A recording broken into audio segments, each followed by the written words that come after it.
평생을 바쳐 일군 내 집이 하루아침에 국가의 소유가 된다면, 그리고 그 집에서 쫓겨나야 하는 상황이 여러분의 현실이 된다면 어떠시겠습니까?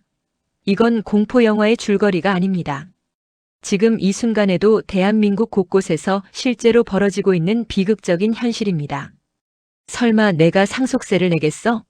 라고 방심하던 평범한 사람들이 어느 날 갑자기 수억 원의 세금 고지서를 받고 절규하고 있습니다.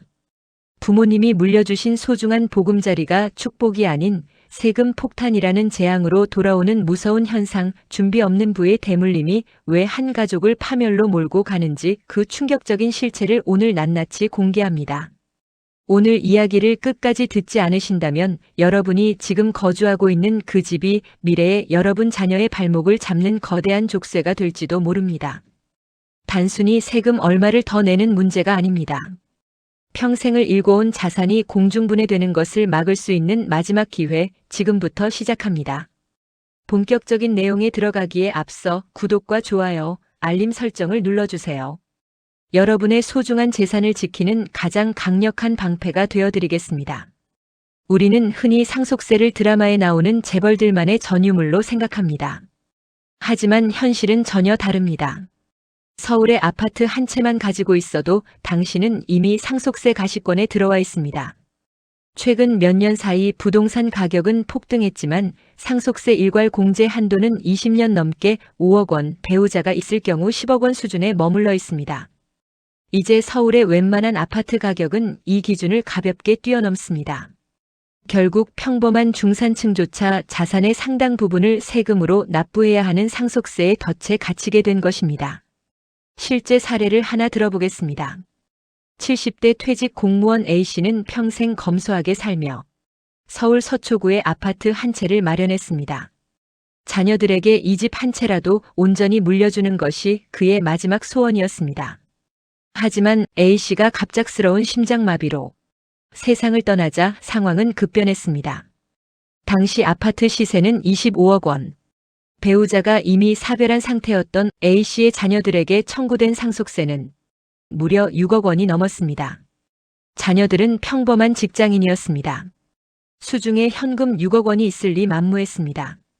결국 그들은 세금을 내기 위해 눈물을 머금고 아파트를 매물로 내놓았습니다.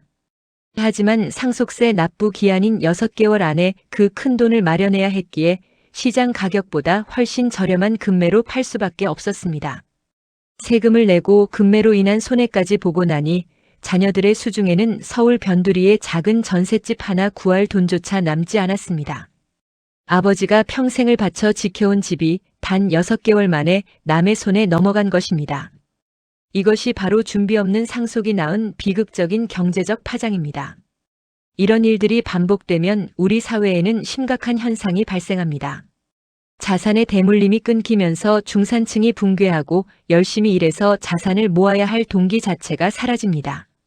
어차피 세금으로 다 뺏길 텐데 뭐하러 고생해서 집을 사느냐는 허무주의가 퍼지게 되는 것이죠. 또한 세금을 내기 위한 급매물이 시장에 쏟아져 나오면 부동산 시장의 질서가 교란되고 이는 결국 국가 전체의 경제 활력을 떨어뜨리는 결과로 이어집니다. 더 큰 문제는 세무 지식의 부재입니다. 많은 이들이 사망 직전에 증여하면 되겠지라고 안일하게 생각합니다. 하지만 상속 개시 전 10년 이내에 자녀에게 증여한 재산은 모두 상속 재산에 합산된다는 사실을 아는 분은 많지 않습니다. 또한 상속세는 현금 납부가 원칙이기에 부동산에만 모든 자산이 쏠려 있는 한국인들에게는 더욱 치명적입니다. 미리미리 현금 자산을 확보해 두거나 종신보험 등을 통해 상속세 재원을 마련해 두지 않으면 소중한 부동산을 헐값에 팔아야 하는 상황을 피할 수 없습니다.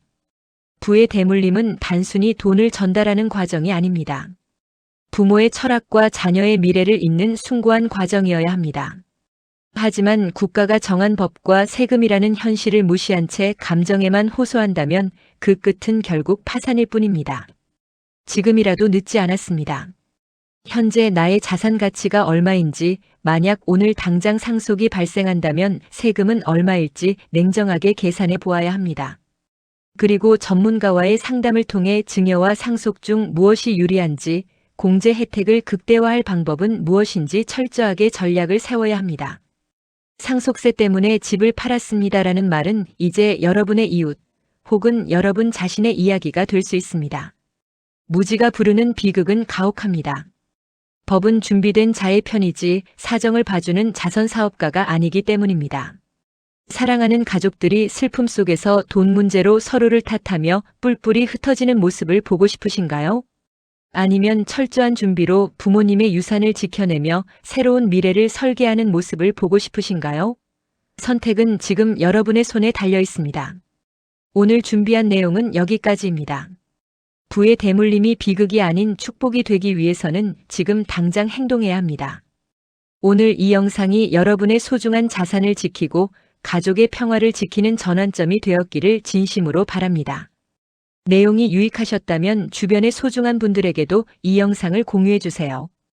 여러분의 공유 한 번이 누군가에게는 전 재산을 지키는 신의 한 수가 될 수 있습니다. 앞으로도 저희 채널은 복잡한 세무 지식부터 자산 관리 전략까지 여러분의 경제적 자유를 지켜드릴 수 있는 가장 실질적인 정보들을 들고 찾아오겠습니다. 아직 구독하지 않으셨다면 구독 버튼을 꼭 눌러주시고 궁금한 점이나 여러분의 실제 사연이 있다면 댓글로 남겨주세요. 하나하나 소중히 읽고 답변 드리겠습니다. 시청해주셔서 감사합니다. 여러분의 자산은 여러분이 아는 만큼 지켜집니다. 다음 영상에서 뵙겠습니다.